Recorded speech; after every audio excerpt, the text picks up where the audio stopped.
हाजी welcome back. हम बात कर रहे हैं फाटा के बारे में और हम ये बात कर रहे हैं कि ये जो एरियाज़ हमने 8 एजेंसीज़ को फ्री छोड़ दिया था उसके क्या नताइज निकले। अभी हम बात ये कर रहे थे कि वज़ीरिस्तान के जो लोग थे, रिचर्ड ब्रूस जो कि वहाँ का आखिरी नहीं उस ज़माने में रेजिडेंट पॉलिटिकल रेजिडेंट था, जिसकी किताब ये हमारे सामने पड़ी है, the forward policy and result. वो ये कहता है कि वहाँ की जो मेजॉरिटी लोग थे, लाइक एनी अदर पीपल, वो चाहते थे कि ब्रिटिश इंडिया में वो शामिल हो जाएं, जैसे वही निज़ाम जो नॉर्दर्न बलूचिस्तान में है वो वहाँ हो जाए।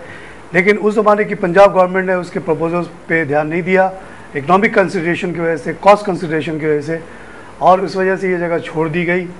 लेकिन जाते जाते वो लोग फिर भी वहाँ पे कैंटोनमेंट्स बना गए थे, लेकिन पाकिस्तान बनने पे वो कैंटोनमेंट हट गए और उसकी वजह से जो इलाका बिल्कुल ही आज़ाद रहा और पिछले 62 साल में वो पूरे दुनिया के क्रिमिनल्स का हेडक्वार्टर बन गया, विच इंक्लूडेड अलकायदा और अब तालिबान। अब हमने उसमें घुसने की कोशिश कर रहे हैं, उसको वहाँ से लोगों को भगाने की कोशिश कर रहे हैं, वो भाग के अब कराची वगैरह की तरफ आ रहे हैं। शौकत साहब, हम इस बात को कंटिन्यू करते हैं कि अगर ये फॉर वॉट एवर रीज़न जो हमने विड्रॉवल किया और हम वो ना करते तो शायद हमारी ये पोजीशन ना होती। और ये विड्रॉवल करने से मकसद, जैसे बलूचिस्तान के अगर लोग भी कह देते कि जी ठीक है आप यहाँ से सारे कैंटोनमेंट को रोल आउट कर दें, और हम तो वो तो नहीं किया हमने, ना उसकी डिमांड थी। फ़कीर मोहम्मद या कोई भी अगर उसने फ्रीडम मांगी भी थी तो उसको वही फ्रीडम दी जा सकती थी जो बलूचिस्तान के लोगों को है, सवाए छोटे छोटे जो कोयटा वेटा के शहर हैं, उसके अलावा rest of the area is free for tribal system.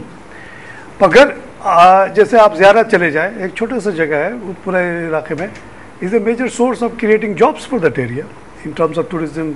Quetta है, ट्राइबल लोग रहें लेकिन उनको एक जॉब की क्रिएशन की जगह मिलती है। लेकिन जैसे डॉक्टर साहब कह रहे थे कि जिस जगह पे आप डिसजॉइंटेड रहेंगे, जहाँ पे आपका आना जाना ही नहीं होगा, हम और आप क्या आज सोच सकते हैं कि हम वाना चले जाएं? नहीं जा सकते। तो वाना ये बड़ा मसला है। उस ज़माने में अंग्रेज़ के दौर में ये वाना जाना मसला नहीं था, because Wana was safe, Chandola was safe, Razmak was completely safe, Tank was safe, और बीच में जो रास्ते थे उनकी एग्रीमेंट थी, उनकी हर इलाके के ट्राइब से सेटिंग थी कि भाई इस पैच को तुमको मैन करना है, उस पैच को इसको मैन करना है। उसके बदले में certain amount of jobs was given to those people. Government की जॉब उस ज़माने में बहुत बड़ी चीज़ मानी जाती थी। 21 रुपये देते थे वो, आज के हिसाब से 21,000 समझ लें आप। तो कौन सा ट्राइब नहीं चाहता था कि उसके भतीजे भाई ट्राइबल लीडर चाहता था कि उसके ज़्यादा लोग लग जाए। तो roads were safe, outside the road they could do what they want. तो इसी तरह खैबर एजेंसी, खुरम एजेंसी, सब जगह हमने ये जगह छोड़ दी और वहाँ आज प्रॉब्लम हो रही है। आज हमारी फोर्सेस इतनी बड़ी तादाद में वहाँ मर रही हैं, बड़े बड़े ऑपरेशंस चल रहे हैं। इसको आप कैसे देखते हैं? ठीक है, हो सकता है कि 47 में हमारी पोजीशन बड़ी कमज़ोर थी, बार्गेनिंग पावर नहीं थी। आज we have the sixth largest army of the world, we are atomic power. Can we और can we not go and take control of this area? Again सेंटिमेंटियन पॉइंट ऑफ व्यू से, army हो, centers हो, rest is free.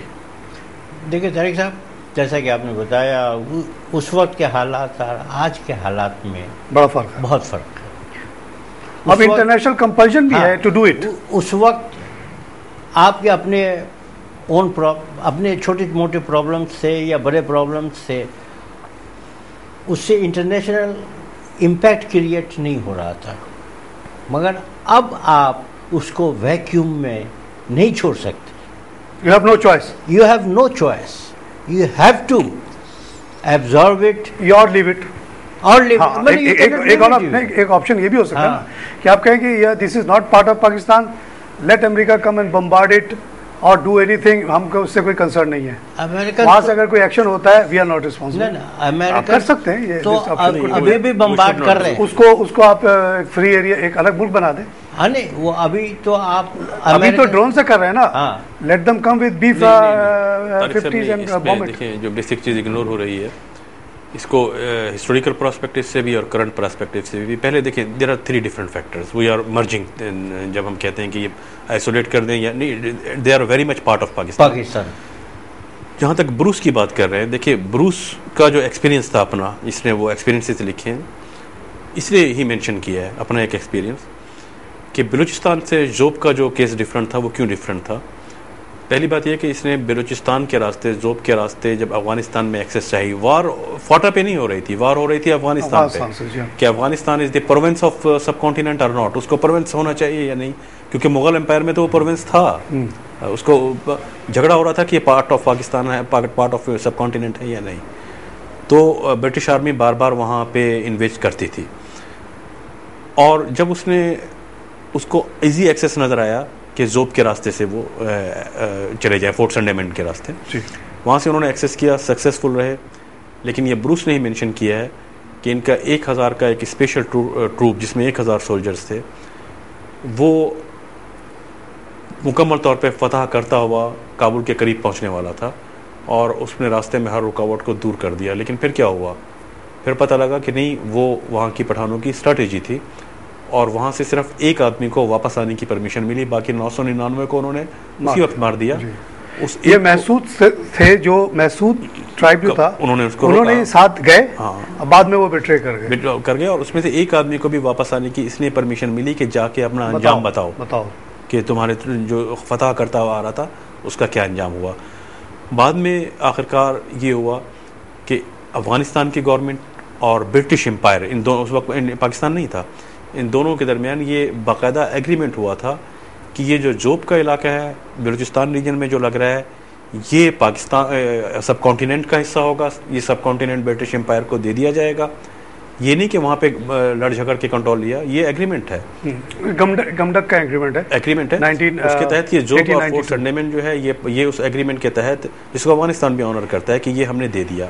लेकिन जो बाकी 8 Sibi as well, लेकिन जो बाकी 8 थे उस पर नहीं हुआ, और उसके बड़े पॉलिटिकल रीज़न है कि वो काबुल के जलालाबाद के नज़दीक के इलाके हैं, वो ये ईरान के बॉर्डर के करीब का इलाका है, इस पे डिफरेंट रीजंस थे। दूसरा, जैसे अभी आपने कहा कि उस वक्त इंटरनेशनल कंपल्शन जो आज है वो है कि डू इट, उस वक्त थी नॉट टू डू इट।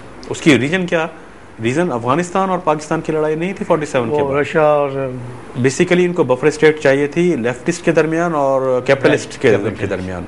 ये एक बफर एरिया बनाया गया था कि रशिया को इससे आगे बॉर्डर नहीं क्रॉस करना, वहीं पे रुक जाए। ये बेसिकली कम्युनिज्म की एक उन्होंने बाउंड्री बना दी थी, ये बफर स्टेट थे, कम्युनिज्म की बाउंड्री थी ये। तो ये उस वक्त इसलिए कंपल्शन था कि इसको ना छेड़ें, इसको रहने दें। और जहाँ तक आर्मी की बात है, आर्मी का तो मेरे ख्याल में कोई रोल बनता ही नहीं था उस वक्त। आर्मी को तो आज हमने 2004 में कहा कि जाए, उस वक्त तो पॉलिटिकल एग्रीमेंट के तहत आर्मी को पुल आउट किया गया था। और वो क्या था पुल आउट करने में, यही इंटरनेशनल फोर्सेज इन्वॉल्व थी, इन्हीं का था कि आप पुल आउट करें, आर्मी को ना रखें, यहाँ बफर स्टेट ही रहने दें, ये डिविजन लाइन है और ये फाटा का रीजन कहलाएगा, इसमें आपकी आर्मी नहीं होगी। ये इंटरनेशनल कंपल्शन थी, जो आज है कि होगी। और हम किस तरह से उसको इंटीग्रेट करते रहे पॉलिटिकली, हमारे तमाम पॉलिटिशियन ने, मैं इसमें कहता हूँ कि सबको बहुत पॉजिटिव रोल जाता है इसमें, चाहे कायद आज़म हो, चाहे लियाकत अली ख़ान हो, चाहे जुल्फ़िकार अली भुट्टो हो, चाहे ज़ियाउल हक हो, सबको पॉजिटिव रोल मैं इस सेंस में दूंगा कि वहाँ आर्मी के ट्रूप्स ना होने के बावजूद उसको जिस तरह से इंटीग्रेट रखा गया, नंबर 1 उनको सेनेट में और नेशनल असम्बली में वो हमारा पार्ट होते हैं, उनके वोट्स की अहमियत होती है। दूसरी चीज़ ये कि वहाँ पर हमारे पॉलिटिकल एजेंट जो होता है वो अपॉइंट होता है फेडरल गवर्नमेंट से, वो हमारे रिलेशन उनके साथ रखता है। तीसरी चीज़ अब बहुत इंपॉर्टेंट ये है कि जो सिविल सर्विस है हमारी, उसमें फाटा की रिज़र्व सीट्स होती हैं, और अनफॉर्चुनेटली आप ये देर आर आम कॉमन ऑब्जर्वेशन है कि उन फाटा की सीट्स पर जो हमने फाटा को एलोकेट की हुई है, उन पर कौन आता है, फाटा के वो लोग जो फाटा छोड़ चुके हैं, जो कराची में बैठते हैं, जो लाहौर में बैठते हैं, सिर्फ वो डोमिसाइल के बेस पर वो मेरिट पे आते हैं, अपने फाटा रीजन के मेरिट पे, और वो सिविल सर्विस में एक बहुत बड़ा पार्ट जो है वो फाटा के लोगों का है, जो पाकिस्तान की गवर्नमेंट का हिस्सा है। पाकिस्तान की फ़ौज में बड़े बड़े जर्नल्स के नाम आते हैं, बहुत बड़े बड़े जर्नल्स के नाम आते हैं, मशहूर जर्नल्स जिनका ताल्लुक किसी एजेंसी से था, वो वहाँ के डोमिसाइल थे, तो वो हमारे साथ हमेशा से लिंक रहे। एक बड़ी इंटरेस्टिंग स्टोरी इसने लिखी है महसूद के बारे में। ये वाना पे जब इन्होंने कैंटोनमेंट बनाया तो Mahsud and Waziris they were the recruits, और उस दौर में Richard Bruce was visiting once, Mahsud ने वहाँ पे अपराइजिंग की, और उसका ऑब्जर्वेशन ये है कि उसकी वजह से महसूस were sort of never taken into army. आज भी जो वहाँ जो प्रॉब्लम है ना, उसका अगर आप देखा जाए तो रूट वो है, क्योंकि जब वजीरीज आर्मी में है, तमाम कौमें हैं, सवाए ये बेचारे लंबे लंबे बाल रख के अजीब कौम बन गई। महसूस सिविल सर्विस में बहुत है, सिविल सर्विस में है, बड़े सर्जन्स हैं, बड़े बड़े आर्मी में उनको खासतौर से एक्सक्लूड किया गया, थे कंसीडर नॉट। एक्सक्लूड किया नहीं गया होगा, कोई पॉलिसी नहीं थी आर्मी की ऐसी कोई उस जमाने में थी, स्टार्ट तो वहीं से हुआ है ना। उसी ज़माने में ये जो अंग्रेज़ों के दौर में जो जिस ट्राइब से उन्होंने 2-2 4-4 लिए थे, वही बढ़ते बढ़ते आज मशरूम कर गए। तो खैर ये उसकी ऑब्जर्वेशन है, वो उसके दौर में हो सकता है ना, बाद में चेंज हो गया। बहरहाल ये होता है हिस्टोरिकली कि अगर कोई ट्राइब के क्लासिफाई कर दिया जाए अनरिलायबल और ये वो, उसने महसूद के खिलाफ बहुत कुछ लिखा है, कम्प्लीटली अनरिलायबल पीपल ये वो। बहरहाल तो ये जो ठीक है, वो हिस्टोरिकल सिचुएशन और थी। अब हम आज की जो हम बात कर रहे हैं, आज हमारा इंटरेस्ट ये है कि ब्रूस की किताब में लिखा हुआ कि Wana used to be a major trading centre, because बहुत बड़ी वैली है, अब बहुत वहाँ प्रोडक्शन होती है फ्रूट की और वेजिटेबल्स वगैरह की। आज वो शायद प्रोडक्शन वहीं ज़ाया हो रही है, आ नहीं रही है। अब हमारी कोशिश ये होनी चाहिए कि ज़ोब के ज़रिए उसका रास्ता हो, डेरा इस्माइल ख़ान से ईजी एक्सेस हो, सेफ़ एक्सेस हो, यहाँ कहीं का भी ट्रेडर जाके वहाँ से माल ला सके, वहाँ वाले यहाँ ला सके। इसी तरह ये तमाम बाकी जो एजेंसीज़ हैं, औरंगज़ई वगैरह they are very very poor places, फोरम agency very poor places known for criminal activities. मगर what about the common man? वो जो ब्रूस ने 56% या उससे ज़्यादा परसेंटेज की बात की है, एक कॉमन आदमी को क्या इलीगल एक्टिविटी से उसको तो कुछ भी नहीं मिल रहा। उसको तो आपने जैसा कहा कि इकनॉमिक डिप्रोवाइजेशन ही डिप्रोवाइजेशन है, सवाए उसको मजदूरी करने के कराची में आके या दुबई जाके, और तो वो बेचारे के पास कोई ऑप्शंस नहीं है। नहीं, यहाँ एक हमें एक सोच को बहरहाल चेंज करने की ज़रूरत है। यहाँ अक्सर आर्गुमेंट ये दिया जाता है कि वहाँ के लोग क्या करें, वहाँ तो कोई इकोनॉमिक एक्टिविटी ही नहीं है। क्वेश्चन ये है कि वो समझते हैं कि इकोनॉमिक एक्टिविटी ना होने की वजह से ये जुराइम हो रहे हैं और ये मसला हो रहा है। ये बात नहीं है, बात उल्टी है। इन जुराइम की वजह से, क्लोज सोसाइटी होने की वजह से इकोनॉमिक डेवलपमेंट नहीं हो रही है। यही तो ना कैच 22 का पोजीशन है। मैं डॉक्टर साहब 25 साल बाहर रहा हूँ, और जैसा आपने कहा ना कि सिविल सर्वेंट में बहुत ज़्यादा अच्छी खासी पोजीशंस में उन्हीं के लड़के हुए बच्चे, उनसे मेरी काफ़ी इंटरेक्शन रही है। हम लोग पूछते थे भाई तुम ओरिजिनली कहाँ से, कोई औरंगज़ई का है, कोई खुरम का, तो बात पता यही चला जैसा आपने कहा कि they have never been to that places. तो क्यों नहीं वहाँ जाके तुम लोग एक स्कूल खोल देते हो, एक डायग्नोस्टिक सेंटर खोल दो, क्या हो जाएगा यार, तुम्हारे ही लोग हैं ना, उनको हॉस्पिटल बना दो, you have so much money. I know some of those, इसको हम लोग अलग हमने उनकी कैटेगरी की हुई थी, फाटा ओवरसीज़ पाकिस्तानीज़, बहुत पैसे इनके पास, अमेरिका में भी हर जगह। तो हम कहते थे यार इससे social duty to go and do something in your part of the world. लेकिन आप वाली बात कि वहाँ करे कैसे, वहाँ ना लैंड रजिस्ट्री है, ना वहाँ पे कोई पुलिस है, ना वहाँ पे कोई रूल्स रेगुलेशन अप्लाई हो रहे हैं। मगर आपको एक चीज़ मैं बताते चलूँ कि हम लोगों की एक एस्टिमेट है कि टोटल जो 8 बिलियन ओवरसीज़ पाकिस्तानीज़ हैं, उनके पास 1000 बिलियन की वेल्थ है।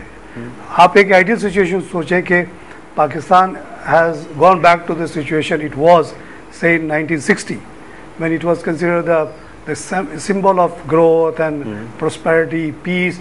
बहुत ही पीसफुल सोसाइटी थी यहाँ पे, नाइट क्लब्स खुले हुए थे, शराब की दुकानें खुली हुई थी, नो रिलीजियस टेंशन, नथिंग, शिया सुन्नी, हर कौम अपने अपने इंजॉय कर रही थी लाइफ। उस टाइप की सिचुएशन अगर फिर से यहाँ पे आ जाए, ये पूरे 8 मिलियन लोग वापस चले, they all want to come back, nobody wants to stay in a foreign country। और उसमें जो भाई साहब जो फाटा के जो लोग हैं ना, because of their background, Pathan culture, ये वो, they are more in pain than the other part communities. उनकी तो बहुत ही ख्वाहिश है कि वो वापस आ जाए। और उनकी जो एक एसोसिएशन थी दुबई पे, उन्होंने एक दफ़ा ऐलान किया था कि अगर ये पूरा रीजन हमारा पाकिस्तान में अब्जॉर्ब हो जाए फुल्ली और लॉज अप्लाई हो जाए एटलीस्ट इम्पॉर्टेंट सेंटर्स में, तो we will bring $100 billion investment. आप सोचिए कि $100 billion infusion in a place like that, not from you me, Karachi का रहने वाला नहीं, वही ओरिजिनल, ठीक है, बाप दादा छोड़ के आ गए थे, रूट्स तो है ना उनके, चाचाजाद भाई, मामूजाद भाई बैठे हुए, वो वापस जाएंगे, they will be welcome like heroes. वो जाके स्कूल खोल दें वहाँ पे, डायग्नोस्टिक सेंटर, हॉस्पिटल्स, इसी से इकोनॉमिक एक्टिविटी शुरू होती ना, छोटी छोटी फैक्ट्रीज, छोटी मैन्युफैक्चरिंग वगैरह, वही जो फ्रूट हो रहा है उसको प्रोसेस कर लें, उसको पैक कर लें, ये सब हो सकता है वहाँ पे, सिर्फ एक विजन की ज़रूरत है। और ये जो हमारी क्लोज थिंकिंग है, और इसमें आप देखेंगे कि 2-3 हमारे बड़े बड़े लीडर हैं मुल्क के, जो अपने आप को एक्सपर्ट शो करने की कोशिश करते हैं, खासतौर से इमरान खान, मुनव्वर हुसैन ऑफ जमात इस्लामी। उनका आर्गूमेंट ये है कि इस इलाके को आप छोड़ दें एज इट इज़, और इसको आज तक कोई फ़ौज कब्जा नहीं कर सकी है, और ये इम्पॉसिबल प्लेस है, और जो सोवियत यूनियन को तोड़ दिया इन्होंने, अमेरिका को अब ये तोड़ देंगे, पाकिस्तान को भी तोड़ देंगे। ये arguments are not valid, because जैसे कि बात ही नहीं हो रही, ये तो पार्ट ऑफ पाकिस्तान है भाई। किसी जगह people are already absorbed into our society. किसी जगह कंटोनमेंट का होना, किसी जगह सिविक सर्विसेज का प्रोवाइड किया जाना, किसी जगह फैसिलिटीज प्रोवाइड करना, इसको कब्जा किस सेंस में कहा जा रहा है? ये इसको कब्जा नहीं कहना चाहिए। फौज में 23% तो पठान है, और फाटा क्या है, मैं बताऊं, जर्नलिस्ट फाटा के तो बहुत ज्यादा लोग हैं। फेडरली एडमिनिस्ट्रेटेड ट्रैवल जो है एजेंसी जो है, ये पार्ट ऑफ पाकिस्तान है। ये हमें ये रिप्रेजेंट करते हैं सेनेट में, नेशनल असेंबली में, सिविल सर्विस में, आर्मी में। हाँ, सिवाय एक्चुअली इनका सूबाई कोई ये नहीं है, और वो represented by the Malik tribes वो है। अब इसको पाकिस्तान के एडमिनिस्ट्रेटिव फोल्ड में लाना है, या पाकिस्तान के एडमिनिस्ट्रेटिव फोल्ड को वहाँ लेके जाना है। तो अब करना कुछ नहीं है, सिवाय यहाँ एक्सटेंड करना है, एडमिनिस्ट्रेशन को एक्सटेंड करना है। और एक बात आप जहन से ये निकाल दें कि आप कोई इधर उधर वाली बात हो नहीं सकती, आप इसको वैक्यूम में नहीं छोड़ सकते। You can not allow this place to be use by others. आपके नज़र में रहना चाहिए, आपको पता होना चाहिए कि वहाँ क्या हो रहा है, क्या नहीं हो रहा है, वरना फिर दुनिया आपको नहीं छोड़ेगी। आपकी पूरी सीक्रेट सर्विस हर चीज का जैसे और पूरे मुल्क है, अभी है, मगर इफेक्टिव नहीं है। अच्छा, इफेक्टिव होने के लिए बहुत जरूरी है कि वहाँ पे आपकी एक्चुअल फोर्स होनी चाहिए। एडमिनिस्ट्रेटिव जितना भी आप बातें करें, अगर आपके पास डंडा नहीं है, आपके पास कुछ नहीं है, तो you can not implement it. तो ये जो अभी एक्शन चल रहा है, हमारी इतनी ज़्यादा फौजें मर रही हैं इसमें, और उसको बहरहाल वो किसी तरह उस पर ओवरकम करने की कोशिश कर रही हैं। And 6th largest army should be able to capture this area complete. हमारी रेजिस्टेंस जो भी है उसको रिमूव कर दें, और वही पाकिस्तान के तमाम laws including political parties act वगैरह वहाँ पे इम्प्लीमेंट हो जाए, तो it will become part of Pakistan completely, and it will be good for Pakistan as well as the people of that area. देखिए, ये मेरे ख्याल है इसको ये कहना कि it will become part of नहीं, sorry, again this is wrong. It is part of Pakistan. It should be given all the privileges. वहाँ administrative control लेके जाएगी बस। आपको privileges जो हमको आपको मिली हुई है, वो उनका भी हक है, उनको मिलना चाहिए। उनके हॉस्पिटल होने चाहिए। वहाँ लाक़ानूनियत के खिलाफ फौज जा रही है, कब्जा करने नहीं जा रही है। बिल्कुल सही है डॉक्टर साहब, बहुत अच्छी बात रही। मेरा प्रोग्राम का खत्म हो रहा है, मैं कंक्लूड करता हूँ। बहुत शुक्रिया आप लोग आने का। नाज़रीन, फाटा और न्यू इकनॉमिक फ्रंटियर पे हमारी आपने ये गुफ्तगू सुनी। इस पर हमने थोड़ी हिस्टोरिकल पर्सपेक्टिव में जानने की कोशिश की कि क्या वजूहत थे कि मुल्क का एक हिस्सा, बहुत बड़ा हिस्सा, जिसको हम 8 एजेंसीज़ के सूरत में जानते हैं, North Waziristan, South Waziristan, Kurram agency, Orakzai agency, Bajaur, इनको हमने क्यों एक अजीब लिम्बो सिचुएशन में छोड़ दिया, जहाँ से हमारी आर्मी भी हट गई, हमारे इफेक्टिव कंट्रोल वहाँ नहीं रहा, और वो एरिया जो थे बड़े मिसयूज़ हुए। वहाँ के इन्फ्लुएंशियल लोगों ने, वहाँ के लोगों को कोई फ़ायदा नहीं हुआ, वहाँ के इन्फ्लुएंशियल लोगों ने अपने फ़ायदे के लिए उसको पूरे दुनिया में के गलत कामों में इस्तेमाल किया है। अब कंसेंसस ये है तमाम हमारे पैनलिस्ट की कि फाटा हमेशा से पाकिस्तान का हिस्सा है, पाकिस्तान का वेरी मच हिस्सा है, और वहाँ बिल्कुल पाकिस्तान के तमाम क़वानीन इंक्लूडिंग पॉलिटिकल पार्टीज़ एक्ट वहाँ पे अप्लाई होने चाहिए।